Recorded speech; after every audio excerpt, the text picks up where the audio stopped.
Phileas Fogg risked half of his fortune on an incredible boast and a bet that he could circle the entire world in just 80 days, and this in the 19th century.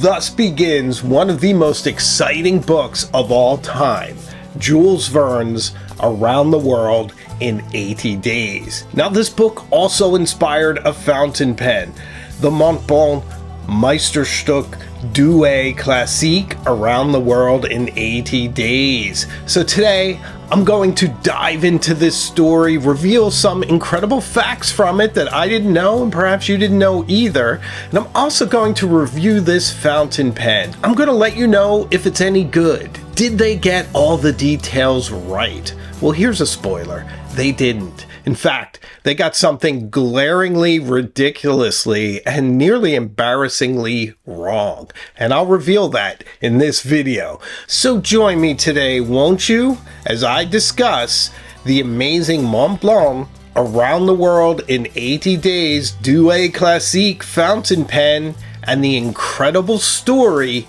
that inspired it.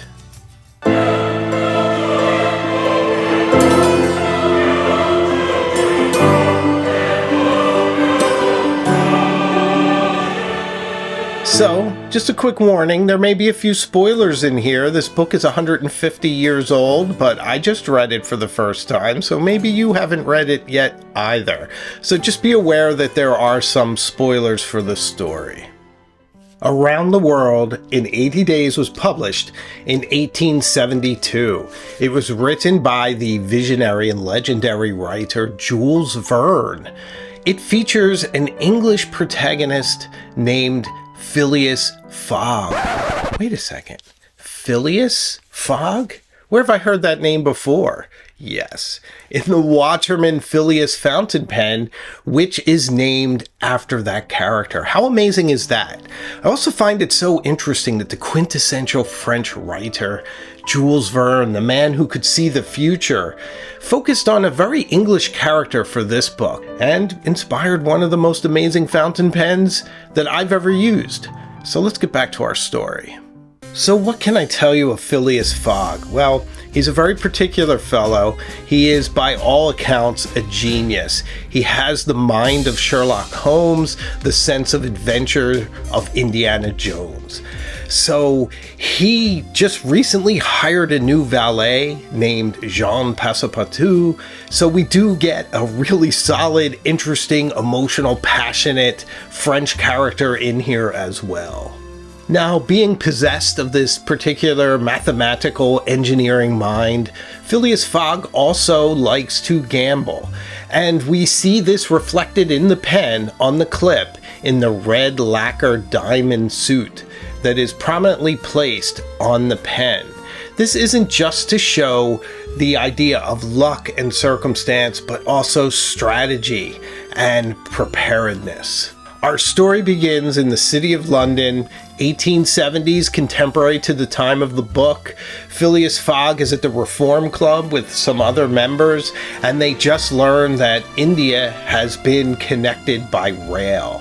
So Phileas decides that it's possible to now travel the entire world in just 80 days, and bets his other members of the club that he can do just that. He wagers £20,000, which is half of his fortune, and he figures he's going to need the other £20,000 just to accomplish this task. So if he fails, he's going to lose his entire fortune, and that is the central tension of the tale. But there are so many different elements that also come in to make it that much more exciting and scary. So let's put this book in a little bit of context. The 1870s were a very exciting and interesting time. The world was very much shrinking. The first transatlantic telegraph cable was put in 1866. It was a success. The first American transcontinental railroad was finished in 1869, as well as the Suez Canal. Elevators, ironclads, submarines, torpedoes, many other inventions were making the world smaller, more connected, and frankly a bit scarier for the people living at the time, which really reflects our current day. So this Meisterstück Douai Classique fountain pen focuses on their time in India, which is just amazing. I love the country of India. I cannot wait to visit. It's so rich, so interesting, so vital to world history. So I was very excited to get this pen, and I can't wait to relate it to some of the ideas and different things that happened there. So Phileas Fogg and Jean Passepartout depart on their adventure, and they arrive in Bombay, India, after traveling through Europe and going through the Suez Canal. Now, what is very important is that a detective sees them along the way, Detective Fix, and there had been a bank robbery in London for £20,000, so everyone thinks that Phileas Fogg is a notorious bank robber. And Detective Fix is trying to get him to a Commonwealth country where he can arrest him and bring him back for the reward. This adds even more tension, and it becomes very interesting during the course of the story how Detective Fix is both an ally and an adversary, depending on where their competing interests are in all the different adventures that they go through.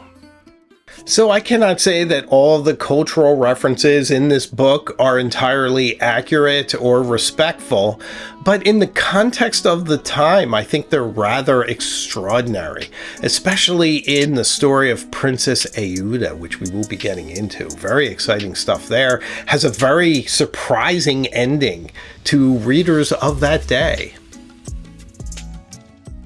So as you first look at this fountain pen, part of its essence relates immediately to India, and this is the Coromandel lacquer over a brass base in degraded anthracite, which is found in Jammu and Kashmir, India. It holds the light and gives it this incredible glowing heart of black, brown, and rich gold. It's really strikingly beautiful. Also, perhaps more obvious, the piston cap, the cap of the fountain pen, the grip, the nib, all glisten in amazing gold. Gold has been used in art and jewelry in India for thousands of years. Now, I think similarly, the grip of this fountain pen is a bit slick. Now, there are some nice threads on here where I can anchor my fingers. My fingers are rather large, so it's very comfortable for me to hold this pen that way. And there's also a bit of a flare at the bottom of the grip to prevent you from just sliding right onto the nib. But it would have been nice if there had been a bit of engraving there just to not be as slippery. Now, if you compare this to something like the Egyptomania fountain pen, that grip is also shiny gold, but it's smaller, so this becomes much less of an issue. So if you don't like slippery metal grips, just because it's gold doesn't make it any less slippery. So please do keep that in mind. I think the other thing too you want to consider is how carefully you cap and uncap this fountain pen. It's pretty easy to scratch up the grip by capping it, so be very careful there if you want to keep it pristine. Otherwise, keep some Cape Cod cloth handy, because you can certainly buff out any slight scratches with that stuff very, very easily. But at some point you could just wear through the gold, so be aware of that as well. I do rather love this gold on this fountain pen. Sure, it is very blingy, it is glistening, it has incredible solar glare out in the light, it is just spectacularly beautiful, it is engraved beautifully with different homages to Princess Aouda's jewelry and different patterns that she might have worn. She is a very interesting character, which I will be getting to in a moment. But I do love the gold. It gives this a different sort of element, makes it very unique, but it certainly is a lot, so just be prepared for that. So I think there's a very nice touch in this book as they're traveling through India.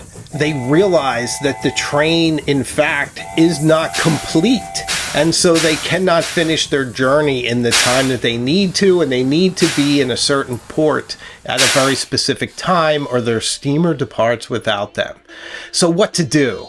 Now, this leads to two of the most incredible and emotional aspects of this book. First, they decide that they're going to cross this part of India by elephant. And so they purchase this amazing elephant from a very reluctant man who's reluctant to sell this elephant. Phileas Fogg literally pays him a fortune for it. It's 2,000 pounds, which in those days was enough money to live for several years. And he and his entourage then begin to cross India on the back of this incredible elephant that is such a great character in this story. And he is magnificently rendered on the cartouche of the cap, in profile, just all the sweetness and loyalty and magnificence of Keone. I love that that character is portrayed on this fountain pen. It just warms my heart a little bit each time I see him. He is faithful. He gets the job done. He gets them out of scraps. It's just one of the true highlights of this book, how much they admire Keone and love him by the end of the story. It's just deeply, deeply affecting to someone like me who loves animals. I guess I kind of relate him to like a big dog, but it's just fantastic storytelling. Very, very personal, very sentimental.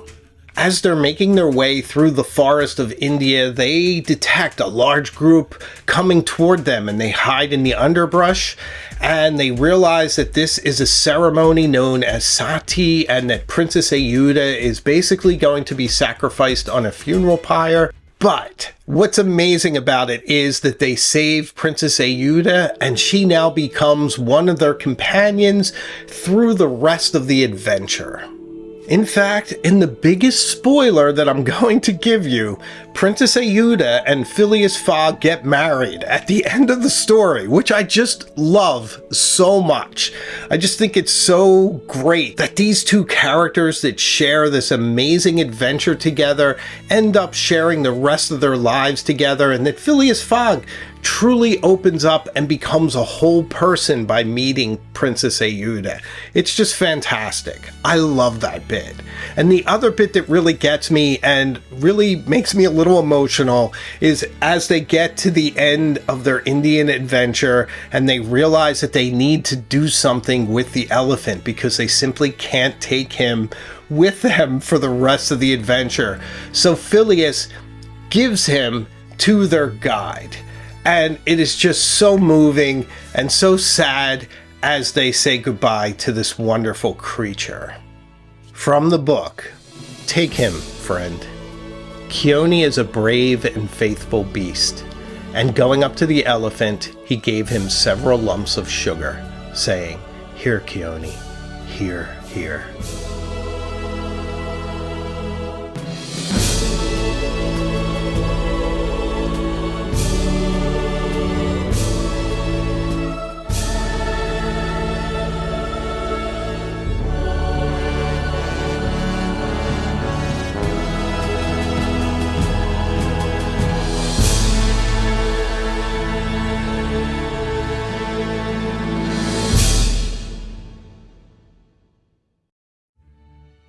I am so glad that this incredible character, this amazing animal, is just rendered so beautifully on this fountain pen after having been depicted so incredibly, so sentimentally in this amazing book. It just moves me every time. I always get a little sad thinking about Keone. I can't lie. It gets me. Okay, so let's talk about the pen for a bit. It's time to speak of the nib. This is a beautiful Montblanc Classique nib, exactly what you would expect. 18 karat gold, beautiful, smooth, and just a joy to write with. But there's something very glaringly wrong with this. Does anybody see what is incredibly wrong with this nib? And this is the thing I have to call out Montblanc for. Did you not read the book? Were you like George Costanza? Did you just watch the movie rather than reading the book as he did with Breakfast at Tiffany's? Because shockingly, There is no hot air balloon in Around the World in 80 Days. I know. I expected there to be one. The whole time I'm reading the book, I'm thinking, okay, well, they're breaking down now. They're going to find a hot air balloon, and that's how they'll get out of this scrap. But that never happens. The only time is, I think someone mentioned somewhere along the way, gee, I wish we had a hot air balloon. And that's it. There's no hot air balloon anywhere in this story. It was in fact first referenced in a 1956 movie adaptation starring David Niven, which I saw when I was a kid. It was very charming. Had a lot of celebrity cameos. But anyway, what we get on this nib is a really beautiful hot air balloon that doesn't belong in the book at all. So they're referencing the 1956 movie. Montblanc, come on, do your homework. I mean, Google's free for everybody, including you. So this classique nib is not like a heritage nib. It's not very soft, but it is a joy to write with. Very smooth, very pleasant. And I really love writing with this pen in general. It has a very nice weight at 23 grams. Perfect balance. It's a very slender and elegant pen, not at all thick like a 149. Just very elegant in the hand, easy to guide, absolutely gorgeous, beautiful, and inspiring. I suppose you could post this pen, but would you really want to? Do you want to scratch this lacquer? I mean, you do you, but I can't bring myself to do it. And I've never posted this pen, and frankly, I never will. So although it does write amazingly, and yes, I have brought it to work, to my office a few times, but in all honesty, I think this fountain pen fits the perfect definition of a desk pen. This is far too beautiful and lovely to bring outdoors, and I know I'm contradicting myself here, but I just think if I were to mar this beautiful solar reflecting gold luminous finish in this incredible barrel, I would be hyper focused on that aberration every day of my life, just really being very, very hard on myself that I allowed that to happen. So to avoid that, I am keeping this one at home. It's going in the safe when I'm not using it, and it's just going to stay as safe as possible. Sure, it's beautiful, and yes, it makes me think of this wonderful book and all these incredible characters and their happy endings in this incredible story, but as gorgeous as it is, I am a steward of it. I just feel like I need to take care of it, so it's here for my daughter many years from now. It's brilliant. It feels like it's going to last several lifetimes. It's that kind of craftsmanship. Excellent. So this fountain pen is mostly successful at giving you a sense of the book each time you write with it. I do get a little bit of a chuckle every time I see that hot air balloon on the nib, but the rest of it is definitely pitch perfect and transports me back to that world that I was in when I was reading this novel. A thoroughly enjoyable read. I highly recommend it to anyone. I think it took me about 4 days to read it, and I don't have a lot of time to read, so I'm sure you could knock it out in like an hour. And also, I think often of what is the point of all of this, and this is really what I want to share with you. And one of the amazing things about this book, Phileas Fogg is an amazing character. He is just an example of how to really succeed at life.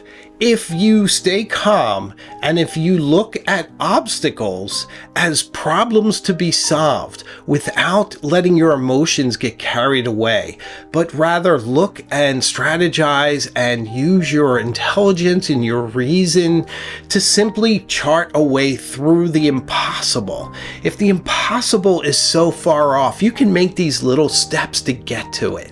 And Phileas Fogg is a genius at just crafting things, never losing his composure once in the entire book.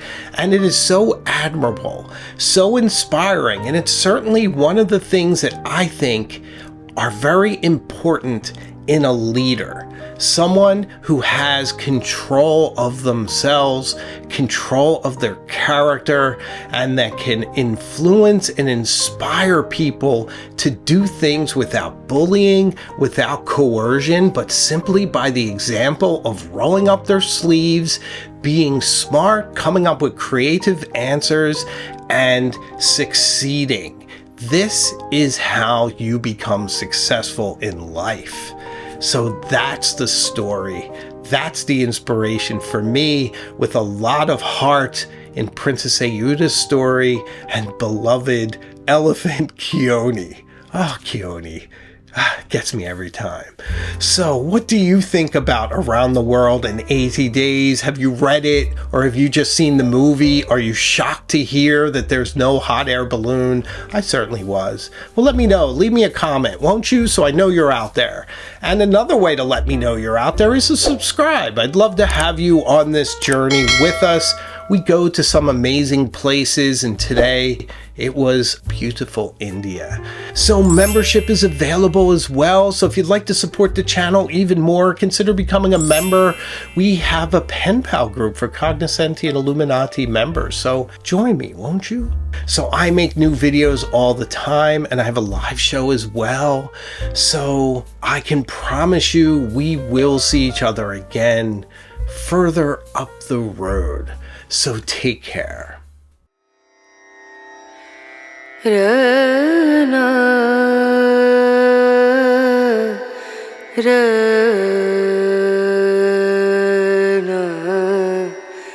Ranu,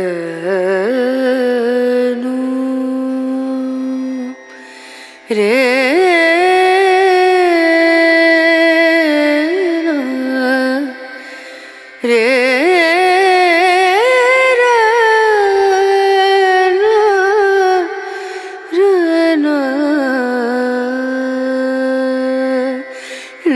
नजरिया